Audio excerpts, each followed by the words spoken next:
Hello everybody, welcome back to the Chainbreakers channel. We are here going to do a review on the Lone Howl 2 from Discmania. I am Micah Moorhead. I'm sponsored by Usul and by Heiser Dice. I'm here with Lucas Stoneman, also sponsored by Usul and Heiser Dice, hopefully going to be sponsored by AGL. Isaac Stoneman, sponsored by Usul, hopefully AGL.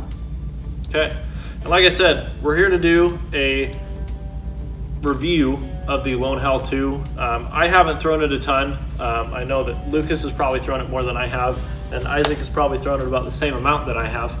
But real quick, I just want to go over how it feels in your hand. How does it feel in your hand, Lucas? It's nice and flat top. It's got a thin rim. It would be a great forehand disc, I'm thinking.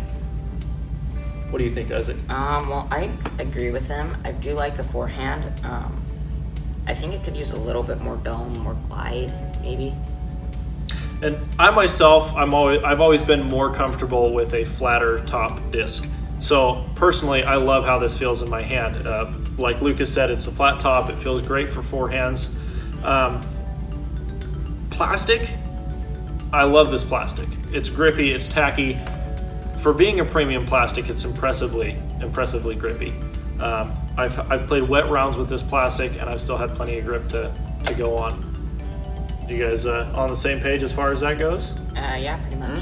Yeah, liking the plastic? All right. Lucas, how does it fly for you? Well, actually, it's flippier than my beat-in old Lone Howl 1, which is kind of how this plastic is. It's glidey and flippy, and it just goes really far every time. It's pretty overstable, but I can't throw very hard. So I just throw it flat and it hyzers out a little bit. The best I can throw it is if I throw it on just a slight ante, it comes back and it just stays straight. It doesn't hyzer out after it comes back from the ante. Yeah. So I guess kind of the general consensus is for lower arm speeds, it might be slightly more stable, which is, kind of a general consensus for most discs. Higher arm speeds like Lucas and myself, I know personally the few times that I've thrown this, if I throw it on a slight hyzer, it's going to flip up flat and just hold that angle for probably about 400 feet, 420, and then it's going to start coming back just slowly to the left. Throwing it flat, I know I can get it to flex really easy, and then throwing on an anhyzers, it'll hold it and it'll just pan out really easy. As far as forehands go, I haven't really thrown this disc on a forehand. I imagine that it's going to be fairly straight, but it's going to have that nice reliable finish. Well, I haven't thrown on forehands either, just because I don't like throwing forehands. Fair point, yeah.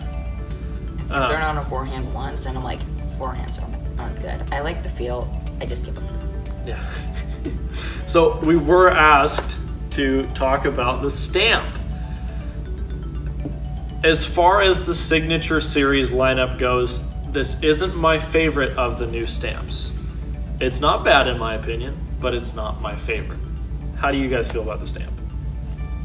Well, I mean, if you just picture a little bit of drool coming out of this guy's mouth, then it just looks amazing.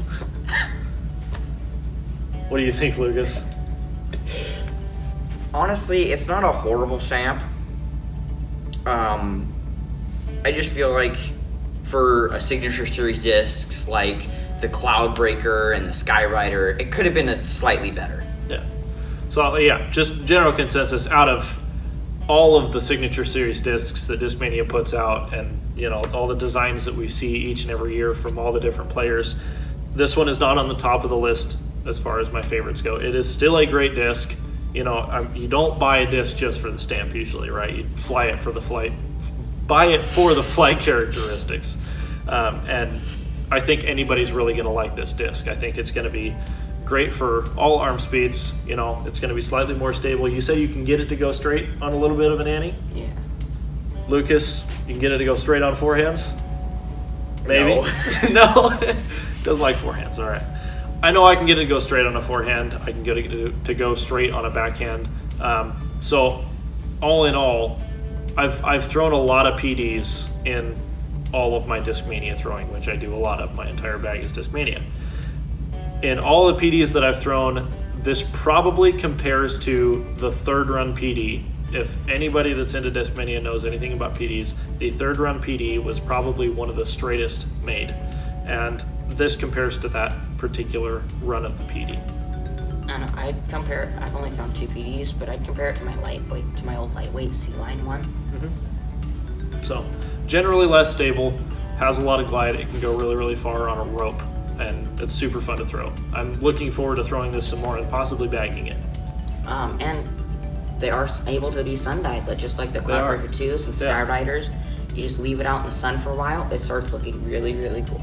Yep, I've sun-baked a couple of discs in the past from this particular plastic, and it's brought out all sorts of different colors. It's made them lighter tone, it's turned them a totally different color, it's brought out streaks of different colors that are all hidden underneath everything else.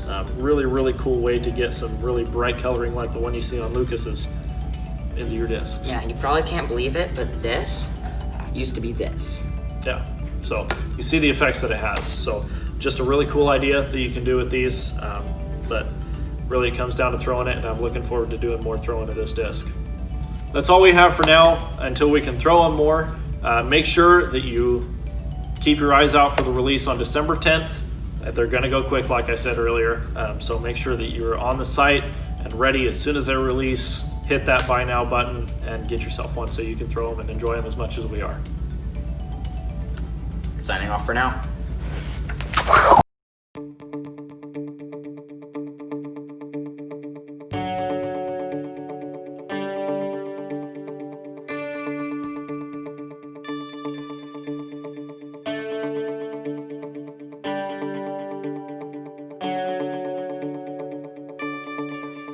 That's really all we have for now.